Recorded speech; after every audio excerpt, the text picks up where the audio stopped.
ఇవాళ మన స్టూడియోలో ప్రముఖ ఆధ్యాత్మికవేత్త ఆస్ట్రోన్యూమరాలజిస్ట్ శ్రీమతి జయప్రద గారు ఉన్నారు. మేడంతో మాట్లాడదాం. మేడం నమస్తే. మేడం నమస్తే అమ్మ. శ్రీమాత్రే నమః. మేడం మార్చి 29 నుంచి శని గ్రహం కుంభరాశి నుంచి మీన రాశిలోకి సంచారం జరుగుతుంది. మరి ఈ కలయిక అనేది కన్యా రాశి వారి మీద ఎలా ఇంపాక్ట్ చూపించబోతుంది? కన్యా రాశి వాళ్ళకి ఎలాంటి ఇంపాక్ట్ అంటే, కన్యా రాశి వాళ్ళకి ఈ సంవత్సరం మంచి ఫలితాలే కనిపిస్తున్నాయి.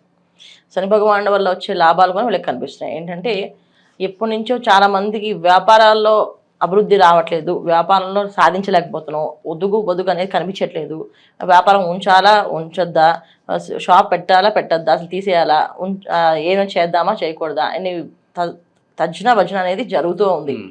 ముఖ్యంగా అందరికీ చిన్న చిన్న వ్యాపారాల నుంచి పెద్ద వ్యాపారాలు వస్తే వరకు వీళ్ళకి సరైన సమయము అనేది కనిపిస్తుంది. వాళ్ళకి అంటే ఇప్పుడు చేయొచ్చు, మేము వ్యాపారం చేయగలుగుతాము, చేయడానికి సపోర్టింగ్ సిస్టము, తెలివైన వాళ్ళు, తెలివైన పనిచేసే వర్కర్సు, దాన్ని క్రియేటివిటీ చేసే వాళ్ళు, ఇలా అందరూ వీళ్ళకి తారసపడతారు, అంటే ఎదురు వస్తారు అనమాట. సో ఇది వీళ్ళకి జరిగే మంచి శుభశకునం. ఎందుకంటే శుభశకునం అంటే ఇప్పుడు వ్యాపారం ఎలా చేయాలి అనే దానికి ఒక ప్లానింగ్ ఉండేది, కావాలంటే ప్లాన్ ఆఫ్ యాక్షన్ టీం అనేది వచ్చేస్తారు, చేసి పెడతారు వీళ్ళకి. ఆ విధంగా కలిసి రావడము. అలాగే ఉద్యోగంలో బొదుగు లేదంటే ఆ ఉద్యోగంలో ప్రమోషన్ రావడం, లేదా ఆ ఉద్యోగంలో కొత్త బాస్ వచ్చి ఆ ఆఫీస్ని మెరుగుపరిచే ప్రయత్నంలో వీళ్ళ జాబ్ హైక్ చేసి వీళ్ళ శాలరీ హైక్ చేయొచ్చు. అంటే వీళ్ళ జాబ్ హైక్ అంటే వాళ్ళు శాలరీ హైక్ చేసి వాళ్ళకి పంపించవచ్చు. ఇలాంటివి ఉద్యోగస్తులకి చాలా మంచి అవకాశాలని చెప్పుకోవచ్చు, వ్యాపారస్తులకి మంచి అవకాశం అని చెప్పుకోవచ్చు ఈ కన్యా రాశిలో. ఎందుకంటే కన్యా రాశి వాళ్ళకి ఎప్పటి నుంచో చాలా గత 2-3 ఏళ్ళ నుంచి వాళ్ళు వ్యాపారం చేస్తున్నా సరే దాని తగ్గ ఫలితాలు అయితే అనిపించట్లేదు.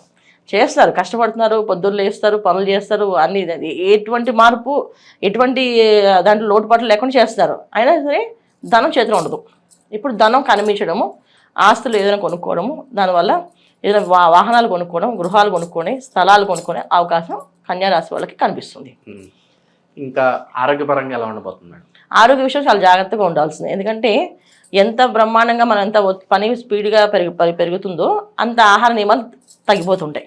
సో టైంకి తినకపోవడం, సో ముందు వర్క్ బిజీలో ఉండమో, లేకపోతే హార్డ్ వర్క్ చేస్తున్నాం కదా అని చెప్పి ఇవాళ నైట్ తినకుండా వర్క్ చేద్దామో అనుకోవడం, అలా చేసుకుంటూ వెళ్తే కాస్త అనారోగ్య సమస్యలు వచ్చే అవకాశం ఉంది. కనుక ఇక్కడ శని భగవాన్ ఇచ్చే ఫలితాలు ఎప్పుడు ఏంటంటే, ఏ పని ఎప్పుడు చేయాలో అలాగే చేయాలి, అప్పుడు ఆయన ఇష్టపడతారు.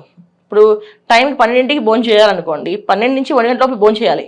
లేదు నేను 3ంటికి తింటానంటే దాన్ని ఆయన అది కాలచక్రంలో రివర్సు, అది ఒప్పుకోడు ఆయన. సో కర్మకారకుడు అంటే ఖచ్చితంగా మన కర్మని పర్ఫెక్షన్ చేయడమే ఆయన పని. పర్ఫెక్షన్ అంటే టైం టు టైం తినాలి, టైం టు టైం పడుకోవాలి, టైం టు టైం పనులు చేసుకోవాలి. సో పని చేసే టైంలో పని చేసుకో, తినే టైంలో తినాలి, పడుకునే టైంలో పడుకోవాలి.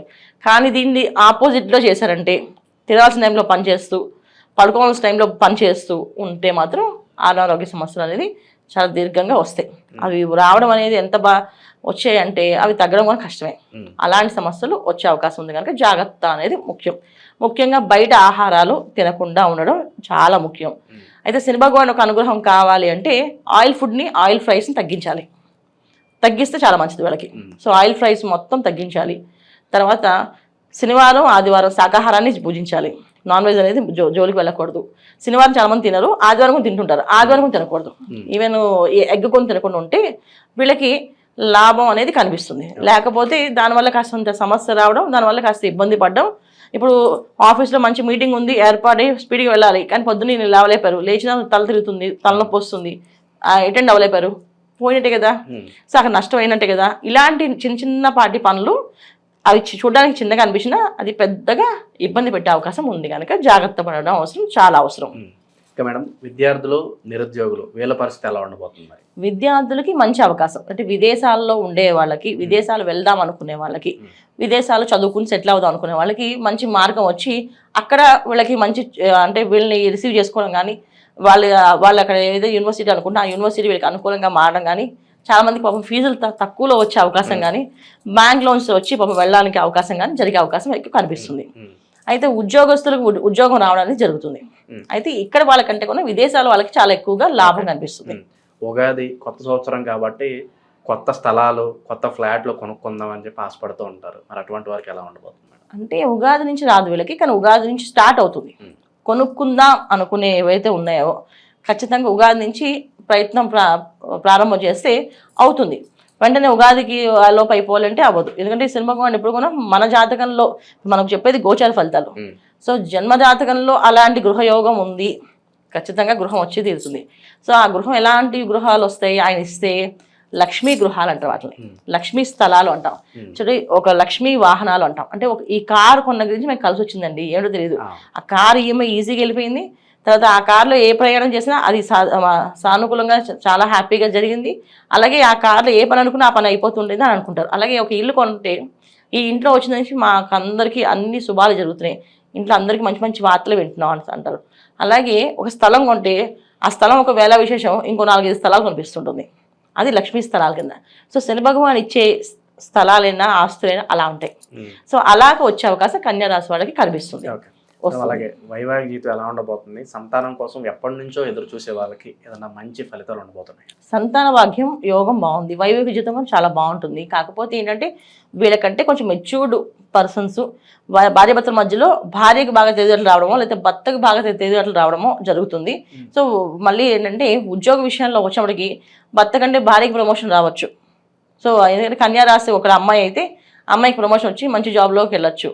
అక్కడ చిన్న చిన్న సమస్యలు వీళ్ళిద్దరికి వస్తాయి. ఎందుకంటే ఇక్కడ ఇతర పెద్ద స్థాయికి అమ్మాయి వెళితే కాస్త డిస్టర్బ్ అవడమో ఉంటుంది కనుక అలాంటి డిస్టర్బెన్స్ ఏం పెట్టుకోకుండా ఉంటే మంచి సాఫీ జరుగుతుంది. లేకపోతే చిన్న చిన్న లోటుపాట్లు అనేవి భార్యాభర్తల మధ్య సమస్యలు అనేది నేను ఇంతే అంటే నేను ఇంతే అనే కొంచెం ఈగో క్లాషెస్ చిన్న చిన్నవే, కానీ అది పెద్దగా కనిపించే అవకాశం కనిపిస్తుంది కనుక జాగ్రత్తగా ఉండడం ముఖ్యం.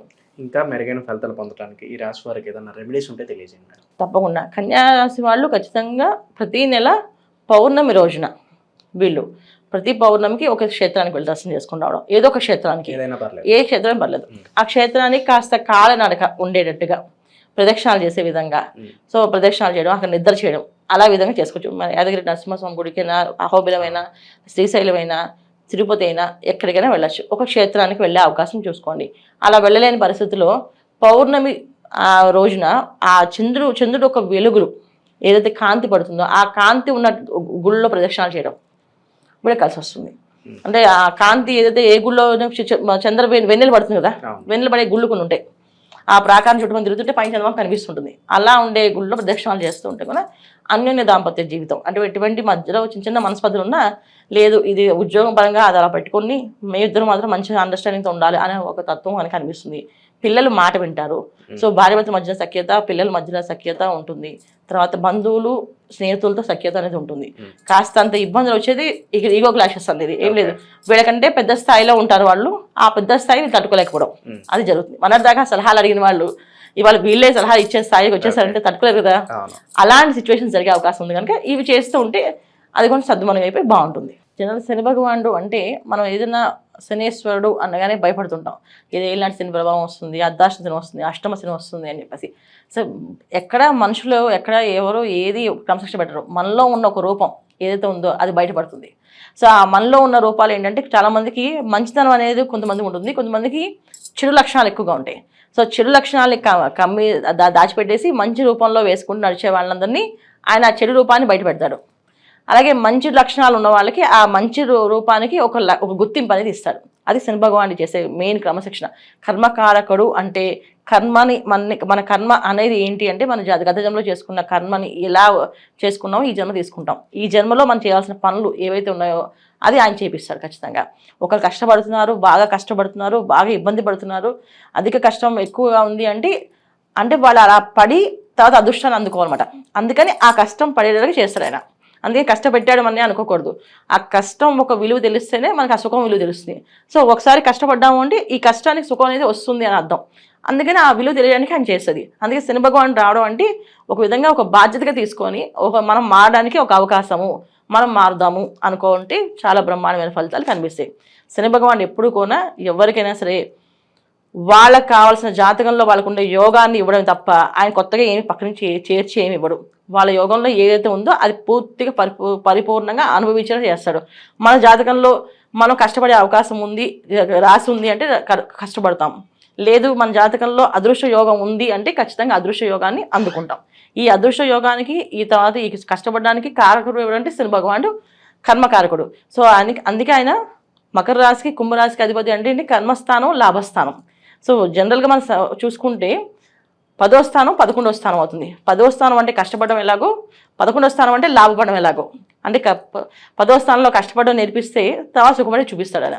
ఈ విధంగా ఉంటుంది కనుక శని భగవానుడు యొక్క తత్వాన్ని మనం అర్థం చేసుకొని ఆయనకి ఏది నచ్చుతుంది తీయగా మాట్లాడడము, ఎదుటి వాళ్ళని నొప్పించకుండా ఉండడము, మనం తల్లిదండ్రుల దగ్గర మన భార్య పిల్లల్ని బాధ్యతగా చూసుకోవడము, అలాగే ఈ పద్ధతుల్లో మనం ఎవరితోనైనా మాట్లాడినప్పుడు స్పష్టంగా నిదానంగా చెప్పడము, నచ్చలేదు అని మొహం మీద చెప్పకుండా నచ్చట్లేదు అని నిదానంగా చెప్పడం అనేది చేసుకుంటూ వెళ్తే అన్నీ అనుకూలంగా మారుతాయి. ఇది శని భగవాన్ ఒక తత్వం. కన్యారాశి వాళ్ళకి అన్నీ కూడా శుభాలే జరగాలని చెప్పి మనస్ఫూర్తి కోరుకుందాం. ధన్యవాదాలు. నమస్తే అమ్మా. శ్రీమాత్రే నమః.